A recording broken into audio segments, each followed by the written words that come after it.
Imaginez un monde où l'intelligence artificielle est partout, une force invisible qui s'infiltre dans chaque secteur, chaque métier. Goldman Sachs annonce que près de 300 millions d'emplois pourraient être remplacés par des machines intelligentes. D'ici 2030, on estime que des millions de personnes pourraient se retrouver sans emploi, obligées de repenser complètement leur carrière. Ça fait réfléchir. C'est une réalité qui peut faire peur. Une révolution où les tâches répétitives seraient avalées par des algorithmes qui, eux, ne dorment jamais, ne se trompent jamais et coûtent moins cher que nous, les êtres humains. L'IA ne se contente pas de remplacer des postes, elle redéfinit ce qu'on considère comme étant le travail. Prenez un exemple concret. Aujourd'hui, l'IA est capable de traduire des textes, de rédiger des articles, d'analyser des données, de concevoir des designs, et donc des emplois qu'on pensait intouchables sont aujourd'hui sur la sellette. Mais est-ce vraiment la fin de l'histoire ?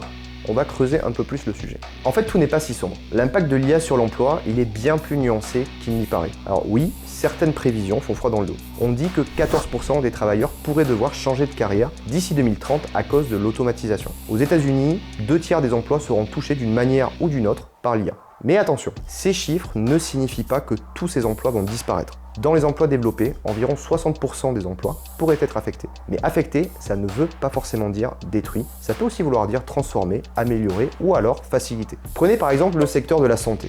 C'est souvent cité comme étant un secteur qui ne sera pas entièrement automatisé. Alors oui, certaines tâches administratives pourront être prises en charge par l'IA, mais les compétences humaines vont rester irremplaçables pour le soin direct au patient, pour les capacités d'empathie qui restent humaines, pour la prise de décisions complexes qui vont impliquer beaucoup plus que de simples données. Il en va de même pour l'éducation, le service client, la création artistique. La technologie pourrait améliorer le travail humain, mais sans le remplacer complètement. Et puis quand une tâche est automatisée, ça libère du temps pour se concentrer sur des tâches qui, elles, sont à plus forte valeur ajoutée. Prenez par exemple les architectes qui peuvent passer plus de temps sur la créativité, pendant que l'IA, elle, s'occuperait des calculs et de la modélisation. Donc ici, l'impact réel de l'IA, il va beaucoup dépendre de la manière dont les entreprises et les travailleurs vont utiliser cette technologie. Ce qu'il faut comprendre, c'est que l'impact de l'IA, il sera inégal. Tous les secteurs ne vont pas être touchés de la même façon. Les emplois qui sont les plus menacés sont ceux qui impliquent une forte propension de tâches répétitives et qui sont facilement automatisables, comme la saisie de données ou certains types de tâches administratives. Mais prenez d'autres secteurs comme l'agriculture, dans ces derniers, l'impact il va être différent. On estime même que l'emploi pourrait augmenter parce que certaines tâches manuelles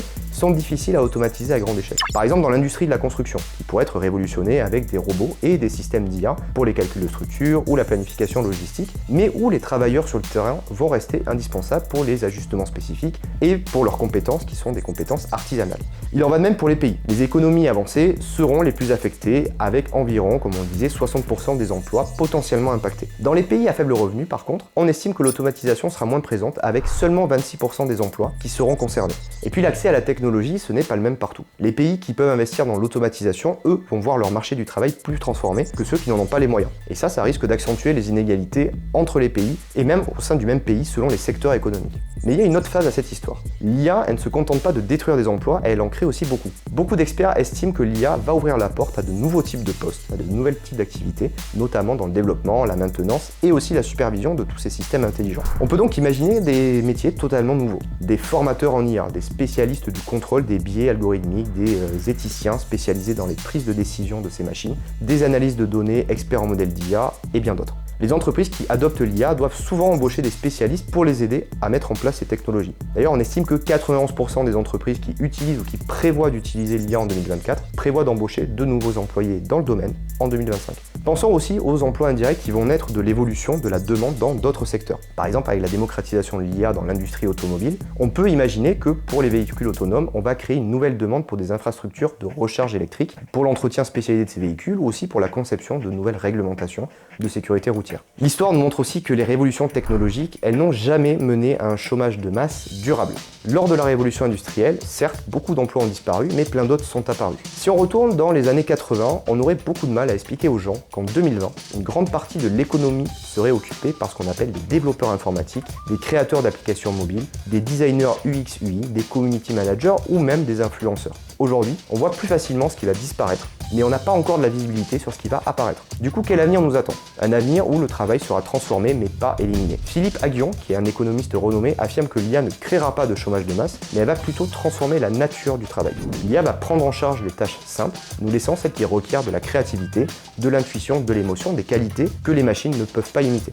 C'est donc nécessaire aujourd'hui de repenser notre vision du travail. Plutôt que de voir l'IA comme un ennemi, on devrait plutôt la considérer comme un outil qui nous permet de nous concentrer sur ce que les machines ne peuvent pas et ne pourront pas faire. Le travail de demain, il sera fait d'adaptation, de collaboration entre l'humain et la machine et de développement des compétences humaines qui, elles, ne sont pas facilement automatisables. Alors comment se préparer à cet avenir? Que peut-on faire pour que cette révolution laisse personne sur le carreau? Premier point, la formation continue qui est essentielle. Les gouvernements, les entreprises et nous-mêmes, on va devoir investir dans l'acquisition de nouvelles compétences. L'apprentissage, il sera tout au long de la vie. Des compétences comme l'esprit critique, la créativité, la gestion de projet et des compétences technologiques de base seront de plus en plus valorisées. Ensuite, la reconversion professionnelle. Les travailleurs qui sont affectés par l'automatisation vont devoir être accompagnés dans leur transition vers de nouveaux métiers.